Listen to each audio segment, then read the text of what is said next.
जिन्हें न तो प्रभु के चरणों में प्रेम है और न अच्छी समझ ही है, उनको यह कथा सुनने में फीकी लगेगी। जिनकी श्रीहरि भगवान विष्णु और श्रीहर भगवान शिव के चरणों में प्रीति है, जिनकी बुद्धि कुतर्क करने वाली नहीं है, जो श्रीहरि हर में भेद की या ऊंच नीच की कल्पना नहीं करते, उन्हें श्री रघुनाथ जी की यह कथा मीठी लगेगी।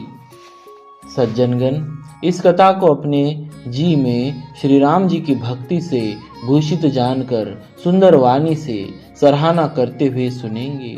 मैं न तो कवि हूँ, न वाक्य रचना में ही कुशल हूँ, और मैं तो सब कलाओं तथा सब विद्याओं से रहित हूँ।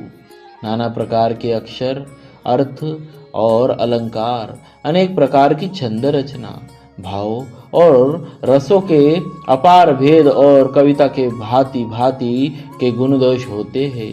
इनमें से काव्य संबंधी एक भी बात का ज्ञान मुझ में नहीं है।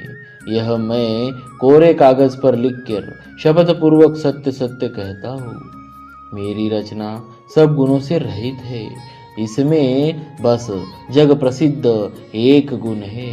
उसे विचार कर अच्छी बुद्धि वाले पुरुष, जिनके निर्मल ज्ञान है, जिनको सुनेंगे।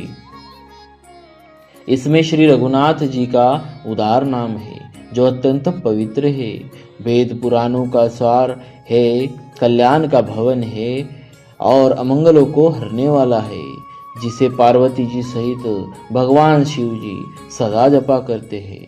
जो अच्छे कवि के द्वारा रची हुई बड़ी अनूठी कविता है, वह भी राम नाम के बिना शोभा नहीं पाती। जैसे चंद्रमा के समान मुख वाली सुंदर स्त्री सब प्रकार से सुसज्जित होने पर भी वस्त्र के बिना शोभा नहीं देती, इसके विपरीत कुकवि की रची हुई सब गुणों से रहित कविता को भी राम नाम एवं यश से अंकित जानकर बुद्धिमान लोग आदर पूर्वक कहते और सुनते हैं, क्योंकि संतजन भौरे की भांति गुण ही को ग्रहण करने वाले होते हैं। यद्यपि मेरी इस रचना में कविता का एक भी रस नहीं है, तथापि इसमें श्री राम जी का प्रताप प्रकट है। मेरे मन में यही एक भरोसा है, भले संग से भला किसने बड़प्पन नहीं पाया। धुआं भी अगर के संग से सुगंधित होकर अपने स्वाभाविक कड़वेपन को छोड़ देता है। मेरी कविता अवश्य भद्दी है, परंतु इसमें जगत का कल्याण करने वाली राम कथा रूपी उत्तम वस्तु का वर्णन किया गया है। इससे यह भी अच्छी ही समझी जाएगी।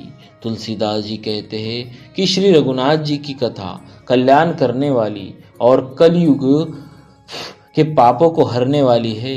मेरी इस भद्दी कथा रूपी नदी की चाल पवित्र जलवाली नदी गंगा जी की चाल की भांति टेढ़ी है। प्रभु श्री रघुनाथ जी के सुंदर यश के संग से यह कविता सुंदर तथा सज्जनों के मन को भाने वाली हो जाएगी। स्मशान की अपवित्र राख भी श्री महादेव जी के अंग के संग से सुहावनी लगती है और स्मरण करते ही पवित्र करने वाली होती है। श्री राम जी के यश के संग से मेरी कविता सभी को अत्यंत प्रिय लगेगी। जैसे मलय पर्वत के संग से काष्ठ मात्र चंदन बनकर वंदनीय हो जाता है, फिर क्या कोई काठ की तुच्छता का विचार करता है। श्यामा गौ काली होने पर भी उसका दूध उज्जवल और बहुत गुणकारी होता है, यही समझकर सब लोग उसे पीते हैं। इसी तरह गवारू भाषा में होने पर भी श्री सीताराम जी के यश को बुद्धिमान लोग बड़े चाव से गाते और सुनते हैं। मणिमाणिक और मोती की जैसी सुंदर छवि है, वह सांप, पर्वत और हाथी के मस्तक पर वैसी शोभा नहीं पाती। राजा के मुकुट और नवयुवती स्त्री के शरीर को पाकर ही सब अधिक शोभा को प्राप्त होती है। इसी तरह बुद्धिमान लोग कहते हैं कि सुकवि की कविता भी उत्पन्न और कही होती है और शोभा अन्यत्र कहीं पाती है। अर्थात कवि की वाणी से उत्पन्न हुई कविता वहाँ शोभा पाती है जहाँ उसका विचार, प्रचार तथा उसमें कथित आदर्श का ग्रहण और अनुसरण होता है। कवि के स्मरण करते ही उसकी भक्ति के कारण सरस्वती जी ब्रह्मलोक को छोड़कर दौड़ी आती है। सरस्वती जी की दौड़ी आने की वह थकावट श्री राम चरित रूपी सरोवर में उन्हें नहलाए बिना दूसरे करोड़ों उपायों से भी दूर नहीं होती। कवि और पंडित अपने हृदय में ऐसा विचार कर कलयुग के पापों को हरने वाले श्री हरि के यश का ही गान करते हैं। संसारी मनुष्य का गुणगान करने से सरस्वती जी सिर धुनकर पछताने लगती है कि मैं क्यों इसे बुलाने पर आई। बुद्धिमान लोग हृदय में समुद्र, सांप को सीप और सरस्वती को स्वाति नक्षत्र के समान कहते हैं।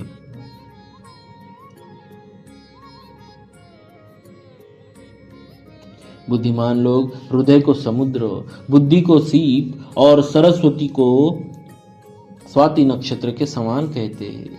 इसमें यदि श्रेष्ठ विचार रूपी जल बरसता है तो मुक्तामणि के समान सुंदर कविता होती है। उन कविता रूपी मुक्तामणियों को युक्ति से भेद कर फिर रामचरित्र रूपी सुंदर तागे में पिरोकर सज्जन लोग अपने निर्मल हृदय में धारण करते हैं, जिससे अत्यंत अनुराग रूपी शोभा होती है। वे आत्यंतिक प्रेम को प्राप्त होते हैं जो कराल कलयुग में जन्मे हैं, जिनकी करनी कौवे के समान है और वेश हंस का सा है, जो वेद मार्ग को छोड़कर कुमार्ग पर चलते हैं, जो कपट की मूर्ति और कलयुग के पापों के भाड़े हैं, जो श्री राम जी के भक्त कहलाकर लोगों को ठगते हैं, जो धन, लोभ, क्रोध और काम के गुलाम है और जो धींगा धींगी करने वाले, धर्मध्वजी, धर्म की झूठी ध्वजा फहराने वाले धम्बी और कपट के धंधों का भोज होने वाले हैं। संसार के ऐसे लोगों में सबसे पहले मेरी गिनती है। यदि मैं अपने सब अवगुणों को कहने लगूं तो कथा बहुत बढ़ जाएगी और मैं पार नहीं पाऊंगा।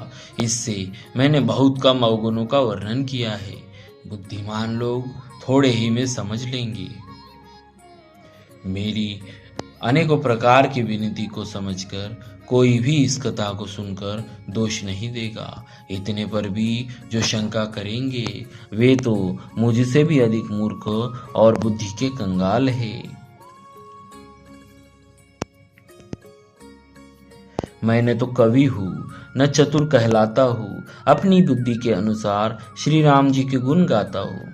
कहा तो श्री रघुनाथ जी के अपार चरित्र, कहा संसार में आसक्त मेरी बुद्धि।